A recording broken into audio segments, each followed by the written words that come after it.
Medicine ಬೇಡ, ಯಾವ juice ಬೇಡ. ಸುಮಾರು ಒಂದು 100-150 200 ಅಡಿ ಎತ್ತರದ ಬೆಟ್ಟನ ಹತ್ತಿದ್ವಿ. ಮೈಯಲ್ಲಿ ಕಾಲು ನರ ತಲೆ ಬುಡದಿಂದ ಹಿಡಿದು ಎಲ್ಲದೂ ಒಂದ್ಸರಿ ಆ್ಯಕ್ಟಿವ್ ಆಯಿತು. ತುಂಬ ಸಂತೋಷ ಆಗ್ತದೆ.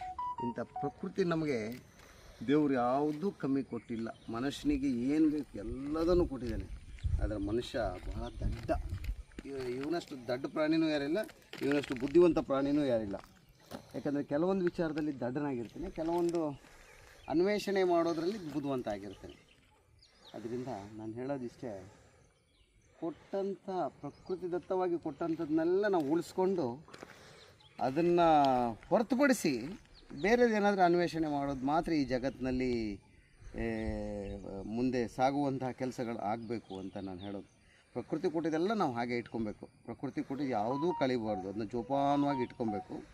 ಅದ್ರ ಜೊತೆಗೆ ಹೊಸ ಹೊಸ ಅನ್ವೇಷಣೆ ಈ ಒಂದು ಜೀವ ಸಂಕುಲಕ್ಕೆ ಒಳ್ಳೆಯದಾಗುವಂಥದ್ದನ್ನ ಕಂಡು ಹಿಡಿದ್ರೆ ಅದಕ್ಕೆ ತುಂಬ ಅರ್ಥಪೂರ್ಣವಾಗಿದೆ ಅಂತ ಹೇಳಲಿಕ್ಕೆ ಇಷ್ಟಪಡ್ತೀನಿ. ಹಾಗೆ ಆ ಸಂದರ್ಭದಲ್ಲಿ ಭಗವಂತನ ಆಶೀರ್ವಾದ ಕೂಡ ಚೆನ್ನಾಗಿರ್ತದೆ ಅಂತ ಹೇಳಲಿಕ್ಕೆ ಇಷ್ಟಪಡ್ತೀನಿ.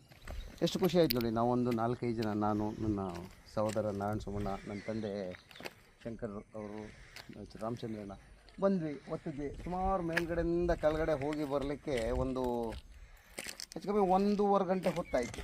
ಎಷ್ಟು ಖುಷಿ ಆಯ್ತಂದರೆ, ಇನ್ನೊಂದು ವಾರ ನಮಗೆ ಬೆಂಗಳೂರಿನಂಥ ನಗರದಲ್ಲಿ 1 ವಾರ ವಾಕಿಂಗೇ ಬೇಡ ಏನೋ ಅನ್ನಿಸ್ತು. ಅಷ್ಟು ಆ್ಯಕ್ಟಿವ್ ಆಗಿ ಖುಷಿ, ಒಂಥರ ಸಂತೋಷದಿಂದ ನಮ್ಮ ಮನಸ್ಸು ಎಷ್ಟು ಸಂತೋಷವಾಗಿರ್ತದೆ. ಆ ಮನಸ್ಸು ಸಂತೋಷ ಆದಾಗ ನಮ್ಮ ದೇಹವನ್ನು ಚಲನೆ ಮಾಡ್ತೀವಲ್ಲ, ದೈಹಿಕವಾಗಿ ಬಳಸ್ತೀವಲ್ಲ, ಅದು ಮಾತ್ರ ಅದಕ್ಕಿಂತ ಖುಷಿ ಕೊಡುವಂಥದ್ದು ಮತ್ತೊಂದಿಲ್ಲ. ಇವತ್ತು ನಾವು ಬಂಡೆಗಳನ್ನ ಹತ್ಕೊಂಡು ಬಂದು ಇಳಿದ್ವಿ. ಹುಲಿಕಲ್ ಘಾಟಿ ಅಂತ, ಹುಲಿಕಲ್ ಬಂಡೆ ಅಂತ ಇದೆ. ತುಂಬ ಚೆನ್ನಾಗಿದೆ. ಹುಲಿಗಳು ಇದ್ದಾವಂತೆ, ಹುಲಿಗಳು ಇದ್ದಾವೆ, ನವಿಲುಗಳಿದ್ದಾವೆ. ನವಿಲು ನೋಡಿದ್ವಿ, ಹುಲಿ ನೋಡಿದ್ವಿ, ಒಂದಿಷ್ಟು ಪಕ್ಷಿಗಳನ್ನ ನೋಡಿದ್ವಿ. ನಾವು ಇನ್ನೂ ಬೇರೆ ಬೇರೆ ಎಕ್ಸ್ಪೆಕ್ಟ್ ಮಾಡಿದ್ವಿ. ಹಾವುಗಳನ್ನ ನೋಡ್ತೀವಿ ಅಂದ್ಕೊಂಡಿದ್ವಿ, ಹಾವು ಕಾಣಲಿಲ್ಲ ಇವತ್ತು.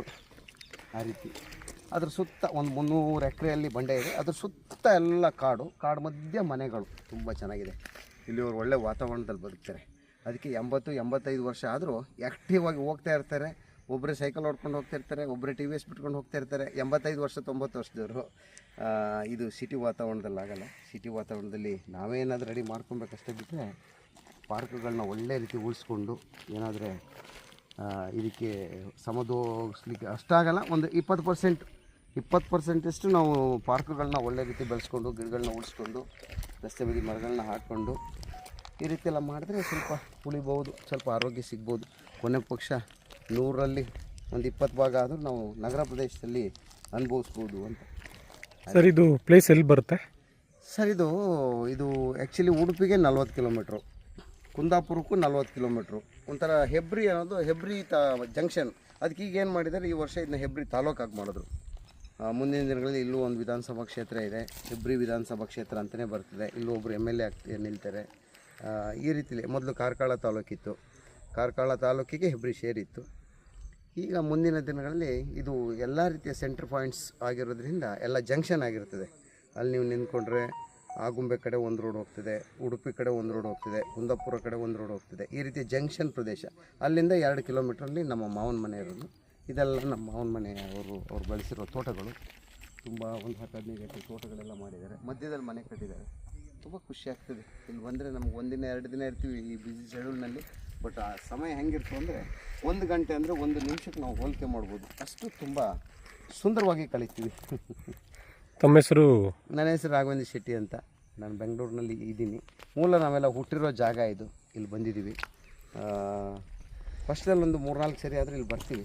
ಬಂದವಾಗ ಈ ಬಂಡೆಕಲ್ ಮೇಲೆ ಹೋಗಿ ಬಂದೇ ಬರ್ತೀವಿ. ಇವತ್ತು ನಮ್ಮ ಸ್ನೇಹಿತರಾದರೆ ನಿಮ್ಮನ್ನೆಲ್ಲ ಕರ್ಕೊಂಬಂದಿದ್ದೀನಿ. ನಿಮಗೂ ಖುಷಿಯಾಗಿರ್ತದೆ ಅನ್ಕೊಂತೀನಿ. ಖಂಡಿತ ಸರ್. ಯಾಕಂದರೆ ಮನುಷ್ಯ ಹೌದು, ಸಾಕಷ್ಟು ಜೀವನದ ತೊಳಲಾಟದಲ್ಲಿ ಅವನು ಜರ್ಜರಿತನಾಗಿರ್ತಾನೆ. ಹೌದು. ಅಪರೂಪಕ್ಕೆ ಯಾವಾಗಾದರೂ ತಿಂಗಳಿಗೊಮ್ಮೆನೋ 6 ತಿಂಗಳಿಗೊಮ್ಮೆನೋ ಇಂಥ ಪ್ರಕೃತಿ ಮಡಿಲಲ್ಲಿ ಬಂದಾಗ ಮಾತು ಎಷ್ಟು ಸತ್ಯ ಇದೆ ಅಂದರೆ, ನಾವಿಲ್ಲಿ ಬಂದ್ಕೂಳೆ ಈ ಬಂಡೆ ಹತ್ತುವಾಗ ನಮಗೆ ಬೇರೆ ಯಾವುದೂ ತಲೆಗೆ ಹೊಳಿಲೇ ಇಲ್ಲ. ನಮ್ದೆಲ್ಲ ಮರ್ತು ಬಿಟ್ಟಿದ್ದೀವಿ. ನಮ್ಮ ಬ್ಯಾಂಗ್ಳೂರು ಜೀವನ, ನಮ್ಮ ವೃತ್ತಿಗಳು, ಎವ್ರಿಥಿಂಗ್. ಈ ಬಂಡೆ ಮೇಲೆ ಹೋಗಿ ಬರೋದು ಹೇಗಿರ್ತದೆ ಅನ್ನೋದು ಒಂದೇ ಕಾನ್ಸಂಟ್ರೇಷನ್. ಅದು ದೈಹಿಕವಾಗಿಯೂ ಒಂದು ಪರಿಣಾಮ ಬೀರ್ತದೆ ಆರೋಗ್ಯಕ್ಕೆ. ತುಂಬ ನಾವು ಅಂದ್ಕೊಂಡ್ವಿ 4 ಅವರು ವಾಕಿಂಗು ಜಿಮ್ಮು ಅದು ಮಾಡೋದಕ್ಕಿಂತ ಒಂದು ಸರಿ ಬಂಡೆ ಹತ್ತಿ ಬಂದು ಹೇಳಿದ್ರೆ ಎಷ್ಟು ಆರೋಗ್ಯವಾಗಿರ್ತದಂತ. ಅದೇ ರೀತಿ ಇಂಥದ್ದನ್ನ ಬಳಸ್ಕೊಬೇಕು ನಮ್ಮ ಜನಗಳು. ಹಿಂದಿನವ್ರು ಏನು ಮಾಡಿ ಇಟ್ಟಿದ್ದಾರೆ ನಾನು ಹೇಳೋದಷ್ಟೇ. ಹಿಂದಿನವರ ಒಂದು ಯೋಜನೆಗಳು, ಅವರ ಯೋಚನೆಗಳು ಅದೆಲ್ಲ ಅದ್ಭುತವಾದದ್ದು. ಅದನ್ನ ನಾವು ಬಿಟ್ಟು ಹೋದರೆ ಮುಂದಿನ ಪೀಳಿಗೆಗೆ ತುಂಬ ಕಷ್ಟ ಇದೆ. ನಾವು ಈ ಒಂದು ವಿಷಯದಲ್ಲಿ ಈ ಹಿಂದಿನವರು ನಮ್ಮ ಪೂರ್ವಜರು, ನಾವು ಮಧ್ಯಮ ವರ್ಗದವರು, ಮುಂದೆ ನಮ್ಮ ಯುವ ಪೀಳಿಗೆಗಳು ಮಾತ್ರ ನಮ್ಮ ಮಧ್ಯಮ ವರ್ಗದವ್ರದ್ದು ನೀವು ಕಲ್ತ್ಕೊಂಬಿಡಿ. ಆದರೆ ಹಿಂದಿನ ಪೂರ್ವಜರು ಹಾಕ್ಕೊಟ್ಟಿದ್ದಾರಲ್ಲ ಅವ್ರ ಬಗ್ಗೆನೇ ಸ್ಟಡಿ ಮಾಡಿಬಿಟ್ಟು ಅವ್ರು ಹೇಗಿದ್ದರೂ ಹಾಗೆ ಬದುಕಲಿಕ್ಕೆ ಬನ್ನಿ. ನಿಮ್ಮ ಆಯಸ್ಸು, ಆರೋಗ್ಯ, ಅಭಿವೃದ್ಧಿಗಳೆಲ್ಲ ತುಂಬ ಚೆನ್ನಾಗಿರ್ತದೆ ನನ್ನ ಪ್ರಕಾರ. ಈಗಿಂದು ಒಂಥರ ಮಧ್ಯಮದಲ್ಲಿ ನಾವೇನು ಮಾಡ್ತಿದ್ದೀವಿ ಒಂಥರ ಕಲುಷಿತವಾಗಿದೆ. ಅತ್ಲಾಗೆ ಪೂರ್ವಜರ ಸಂಸ್ಕೃತಿನಲ್ಲ ಅಥವಾ ಮುಂದಿನ ಪೀಳಿಗೆ ಸಂಸ್ಕೃತಿನಲ್ಲ, ಆ ರೀತಿ ಒದ್ದಾಡುವಂಥ ಪರಿಸ್ಥಿತಿ ಈಗಿದೆ. ನಾನು ಹೇಳೋದು ನಮ್ಮ ಒಂದು ಎಕ್ಸ್ಪೀರಿಯೆನ್ಸ್, ಅನುಭವ. ಹಿಂದಿನವರು ಅವ್ರು ಇವತ್ತು ಚೆನ್ನಾಗಿದ್ದಾರೆ, 80 ವರ್ಷ 90 ವರ್ಷ. ನಮ್ಮ ಅಜ್ಜನಿಗಿಂತ ಹಿಂದೆ ಪಿಜ್ಜ ಇದ್ದರು, ಅಂದರೆ ಪೂರ್ವಜರು. ಅವರೆಲ್ಲ 100-120 ವರ್ಷ ಬದುಕ್ತಿದ್ರಂತೆ, ಮಿನಿಮಮ್ 100 ವರ್ಷ. ಏನು ಕಾಡು, ಔಷಧಿ ಇರಲಿಲ್ಲ, ಮತ್ತೊಂದಿರಲಿಲ್ಲ ಅವರಿಗೆ ಆರೋಗ್ಯಕ್ಕೆ. ಅವರೇ ಮಾಡ್ಕೊಂಡಿರೋ ಫುಡ್ಡು, ಅದರಲ್ಲಿ ಕೆಮಿಕಲ್ ಇರಲಿಲ್ಲ ಅಷ್ಟೇ. ಅವತ್ತು ಕೆಮಿಕಲ್ ಇರಲಿಲ್ಲ, ಇವತ್ತು ಎಲ್ಲದೂ ಕೆಮಿಕಲ್ಲು.